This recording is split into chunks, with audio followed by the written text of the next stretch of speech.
Easyjet has secured slots to take off and land at Dublin Airport, heading into competition with Ryanair and Aer Lingus.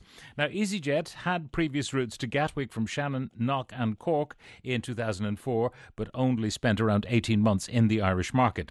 Joining me now, Eoghan Corry, editor of Air and Travel magazine. Eoghan, good morning. Good morning, Pat. Now, I was surprised at this news, largely because, as you know, Kenny Jacob, who runs the DAA, who's a former Ryanair man, and he's let the enemy in the door.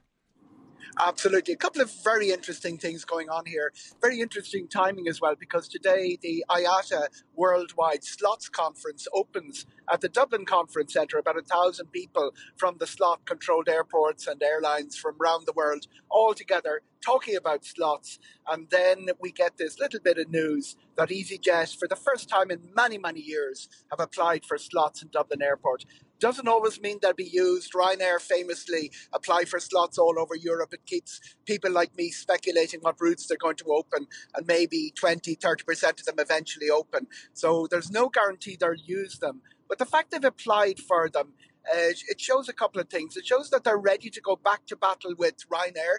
Nobody goes to war with Ryanair in Dublin since the Go experience way back in 2004 and EasyJet's experience with Cork and Shannon and Knock back in 2005. So that's a big development. The other thing that is rumbling away in the background, and it's something Kenny Jacob said to me a little while ago, he'd love to see a third force at Dublin Airport. It's a very green and blue airport, Aer Lingus in Terminal 2, Ryanair in Terminal 1. And since the pandemic, the balance has really got more towards Ryanair. Used to be about 42% quite a few years ago. It's now something like 58%. That means a lot of usage of Terminal 1, a lot of usage of those 100 gates. Listeners would be very familiar, anyone who went through last summer, how chaotic it was there. But he'd like to see a third major airline come in to keep them from exploiting the public in whatever way they can through fares or baggage or the way they operate their services. Now, two questions arise. One, does EasyJet have to pay for the slots? Because I remember years ago, there was speculation when Aer Lingus was in trouble that they might flog their Heathrow slots for big, big money, say to American airlines who wanted to land at Heathrow early in the morning. They didn't in the end. Very interesting, because Heathrow is a very special case. Dublin, most airports are not slot controlled. Dublin is now, because we have about 350 flights a day at peak, departing 350 landing. Cork and Shannon wouldn't be slot controlled. Anyone can arrive and go. The difference with Heathrow is the slots were very scarce. And particularly, not all the slots, an afternoon slot was worth less than a morning one, but some of those early morning ones. You got to remember that Aer Lingus have been in Heathrow since the 1940s, so they are one of the biggest customers in Heathrow after the British Airlines.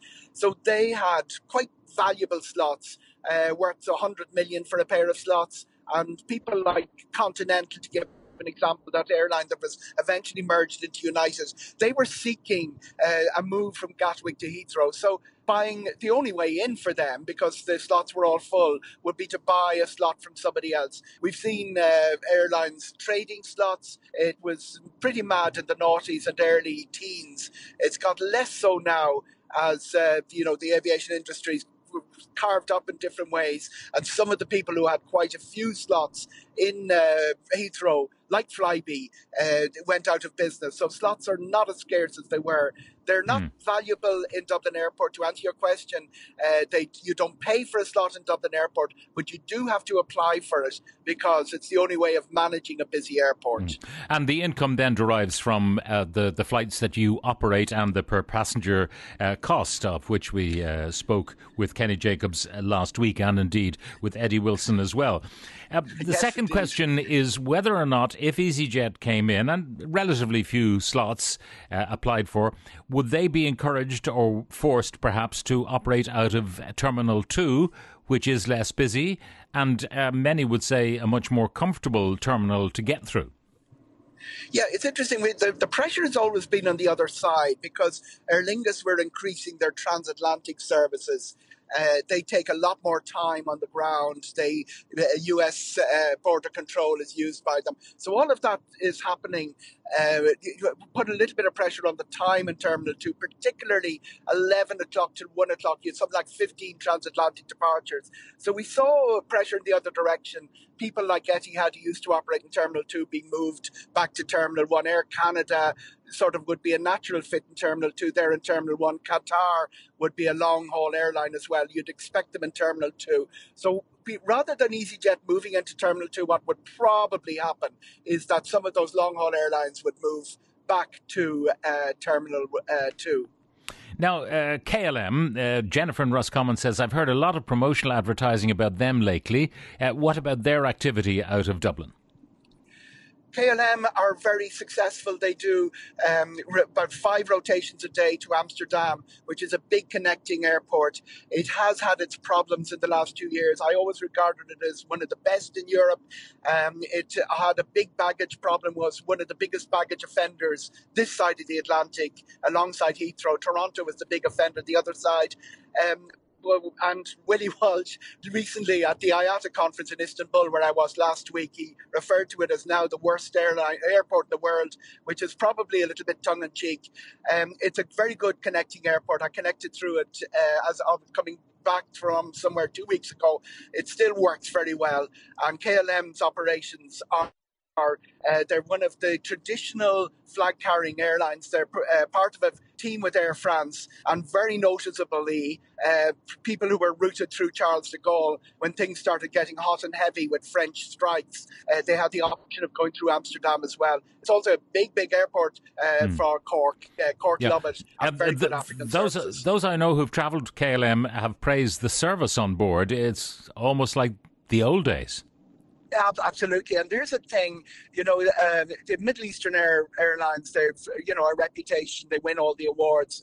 All their stewardesses are very young. They're, it's very military almost. You get your drink 40 minutes after takeoff. You get your meal an hour and 25 after takeoff.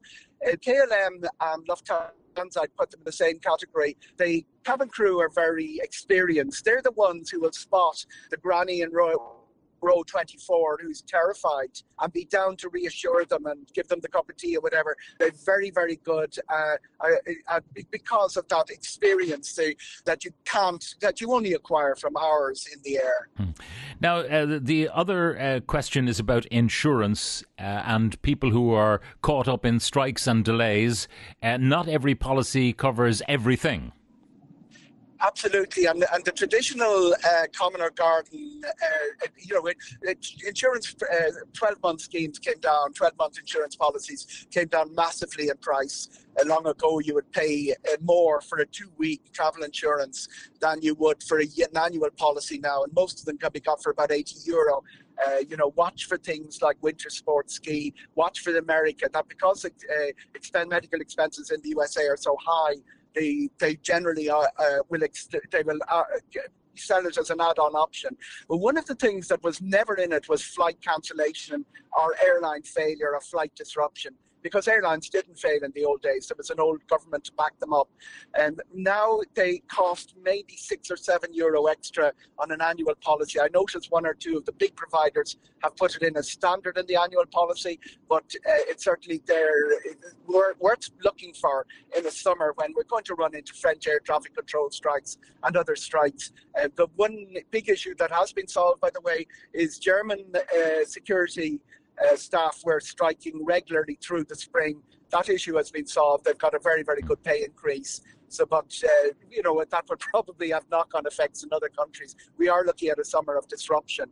And, of course, we had weather disruption yesterday with unusual to have them up this side. Gatwick was closed for a little while, a little bit in Spain as well. So bear in mind that weather disruption, you're not entitled to compensation, but the airline still has to get you to where you're supposed to go. Yeah, but your insurance, if you take out the right insurance policy, you might be compensated. So examine your policy. That's the main thing. And the extra is probably worth it if you've got something like a wedding, a concert, a match. There are things that the airline won't cover for. Airlines are not insurers of last resort. I know we had questions in the past saying, I missed the concert, can I get the money for the ticket back from the airline? No, but that's what travel insurance is for. Question, are there any plans for flights from Dublin to Brazil? Many Brazilians working here. Any plans for direct flights? Funny you should say that, because I got a lot of reaction on social media to something I said about that. Definitely the talks are in progress for two reasons. It's wonderful to see the number of Brazilians in Dublin. It's actually wonderful to walk down the streets and hear, that almost Italian-esque Portuguese accent almost everywhere. It's great to see so many Portuguese, and there's so many Brazilians, and they're flying through Portugal. TAP Portugal told me recently their most profitable route on the entire schedule is Dublin, Lisbon, and Lisbon to the various Brazilian destinations, mainly Rio, that they do. So there are talks in progress. The slot conference today will be one of the places, one of the forums where this will be teased off. A lot of airlines looking at how of getting, what a direct, the logistics of a direct Dublin to Rio de Janeiro would be, or Sao Paulo, and it's the A321 LR that Aer Lingus are going to take delivery of next year has got the ability to do that length of a run.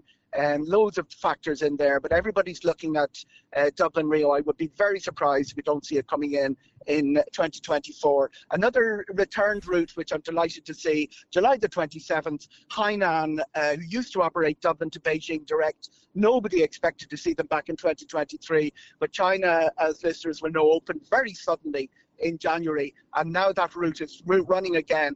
And not a lot of publicity on this side for it, but it's restarting July 27, and it's back to 42 airlines operating in and out of Dublin Airport. I know we all think Ryanair and Aer Lingus, but we have 40 other airlines who are operating out of the airport. Eoghan, thank you very much for joining us. Eoghan Corry, editor of